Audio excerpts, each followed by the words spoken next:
Good morning, students. Today we have to see Mansabdari system under chapter 6 of your syllabus. Under chapter 6, it is the 4th class. Mughal दरबार इतिवृत्त द्वारा इतिहास का पुनर्निर्माण, the Mughal court and reconstructing histories through chronicles. Today we have to discuss मनसबदारी system under Mughal administration. आज के class में हम लोग इतिहास के 6 चैप्टर जिसका शीर्षक है मुगल दरबार इतिवृत्त द्वारा इतिहास का पुनर्निर्माण, जिसे इंग्लिश में बोलते हैं the Mughal court reconstructing histories through chronicles में मुगल प्रशासन का क्लास हम लोगों ने पिछले क्लास में देख चुका है. आज के क्लास में हम लोग मनसबदारी सिस्टम देखेंगे. मनसबदारी व्यवस्था क्या है, एक नजर उसके बारे में जानेंगे. इससे पहले हम लोगों ने अभी तक क्या क्या पढ़ा, तो इस चैप्टर का परिचय में क्रोनिकल्स या इतिवृत्त हम लोग देख चुके हैं. भारत में मुगल वंश या मुगल साम्राज्य की स्थापना किस प्रकार हुई, बाबर का क्या योगदान रहा, बाबर के बाद उसके उत्तराधिकारी हुमायूं, विशेष तौर पर अकबर के बारे में हम लोगों ने डिटेल पढ़ाई किया. इसके बाद अकबर एक राष्ट्रीय शासक और अकबर के बाद मुगल प्रशासन में शाही नौकरशाही, रॉयल और इंपीरियल ऑफिशियल्स के बारे में, उसी का एक पार्ट है मनसबदारी व्यवस्था. मनसबदारी व्यवस्था क्या है, ये लॉन्ग क्वेश्चन आता है, 8 मार्क्स में आता है. अगर 8 मार्क्स में आता है तो इसका आंसर हम लोग किस प्रकार लिखते हैं. अगर यही क्वेश्चन 5 मार्क्स में आता है तो हम लोग इसी को शॉर्ट करते हैं. अब पहले जाने कि मनसबदारी व्यवस्था है क्या. तो मनसबदारी व्यवस्था में मुगल प्रशासन का एक अंग है, एक भाग है मनसबदारी व्यवस्था. वर्ड है मनसबदारी, ये अरबी वर्ड है, मनसब से लिया हुआ है. मनसब से मनसबदारी बना है. और मनसब का मतलब होता है पद, पोस्ट, रैंक, ओहदा या स्थान. जिस नाम से आप उसका नाम ले लीजिए, उसी का नाम को बोलते हैं मनसब. और मनसब के आधार पर जो प्रशासन चलाया गया, जो प्रशासन का निर्माण किया गया, उसको मनसबदारी व्यवस्था कहते हैं. आगे हम लोग देखते हैं. हालांकि इसकी शुरुआत चंगेज खां के द्वारा की गई जरूर थी. चंगेज खां ने अपने सेना का गठन करने के लिए 11th के क्लास में हम लोगों ने चंगेज खां के बारे में पढ़ा होगा, हम लोग देखे हैं हम लोग चंगेज खां के बारे में. मंगोलिया का शासक था चंगेज खां. उसने भी अपना शासन व्यवस्था में जो सेना का गठन किया था, वो दशमलव पद्धति के आधार पर सेना का गठन किया. छोटी इकाई 10 का और सबसे बड़ी इकाई का गठन 10,000 का होता था.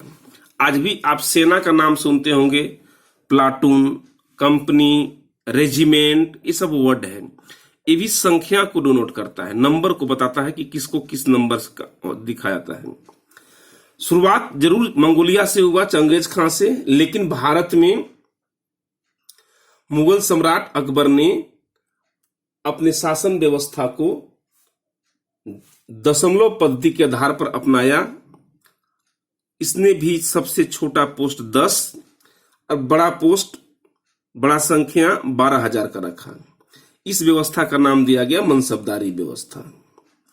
तो सिंपल भाषा में कहा जाए तो मुगल सम्राट अकबर ने अपनी सैनिक और असैनिक सेवाओं के लिए जिस सुव्यवस्थित, सुसंगठित, सुनिश्चित प्रणाली का गठन प्रतिपादन किया, उसे मनसबदारी व्यवस्था कहते हैं.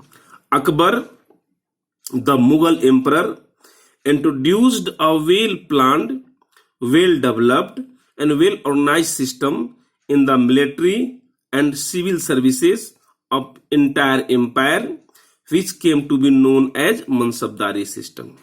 मनसबदारी व्यवस्था मुगल कालीन सैनिक और नागरिक प्रशासन का प्रमुख आधार बन गया। मनसबदारी व्यवस्था में मनसब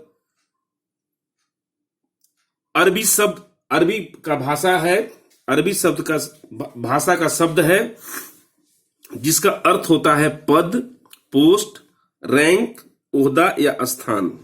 अर्थात मनसब द्वारा प्रशासन में संबंधित व्यक्ति के स्थान और महत्व का बोध होता है।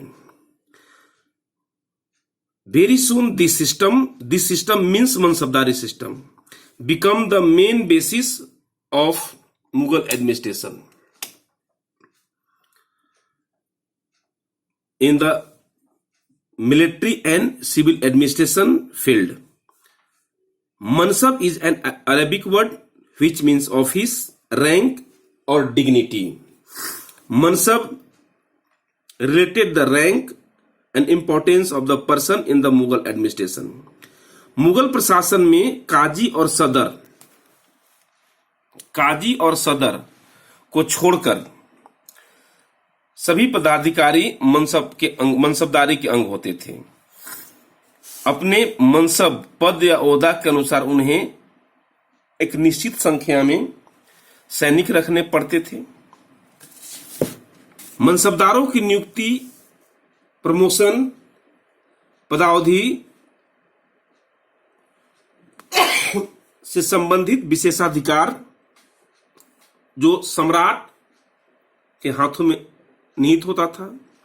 अर्थात सम्राट मनसबदार की नियुक्ति, प्रमोशन, डिमोशन स्वयं करता था या उसके अधीन व्यक्ति करते थे। मनसबदार सम्राट के अधीन होते थे। All rights regarding appointment, promotion and demotion of the mansabdar where reserved with the empire means king. मनसबदारी प्रणाली के तहत 10 के गुणक संख्या में सैनिकों का रहना होता था। छोटा मनसब 10 का और सबसे बड़ा मनसब 12,000 का होता था। जैसे हम लोगों ने देखा कि चंगेज खां में 10 छोटा और 10,000 सबसे बड़ा होता था। हालांकि कालांतर में इसकी संख्या काफी बढ़ गई थी। जात और सवार के पद में मनसबदारों के प्रदान किए जाते थे। जात का मतलब समझिएगा, यहां जात का मतलब होता है सैनिक की नंबर ऑफ सैनिक से। नंबर ऑफ सैनिक का मतलब जात होता है। और सवार का मतलब होता है घुड़सवार, जिसमें घोड़ा का संख्या होता था। ये उनको प्रदान किए जाते थे, एक निश्चित संख्या में रखना होता था। जात का अभिप्राय व्यक्तिगत सैनिक से था, जबकि सवार का अभिप्राय होता था घुड़सवारों की संख्या से। Every mansabdar was given the rank of जात एंड सवार। द वर्ड जात means person, army, man, but सवार indicates the number of horseman.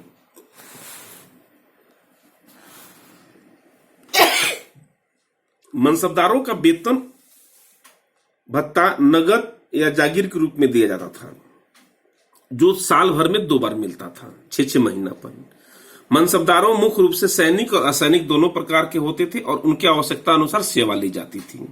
यह व्यवस्था मुगल प्रशासन का आधार बना, जिसके आधार पर मुगल साम्राज्य को स्थिर किया गया, अखंड किया गया और विस्तार किया गया।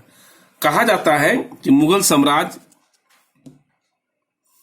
को स्थिर करने में, विस्तार करने में और एक रखने में मुगल प्रशासन का सबसे प्रमुख योगदान रहा। और मुगल प्रशासन में मनसबदारी व्यवस्था ही मुगलों का प्रशासन का प्रमुख आधार रहा। और मनसबदारी व्यवस्था के कारण मुगल प्रशासन मजबूत हुआ और यह प्रशासन काफी विकसित हुआ। रोल मॉडल के रूप में मनसबदारी व्यवस्था को सैनिक और असैनिक व्यवस्था में रखा जाता है। आज के लिए इतना ही। नेक्स्ट क्लास में हम लोग दूसरे टॉपिक पर चर्चा करेंगे। Thank you.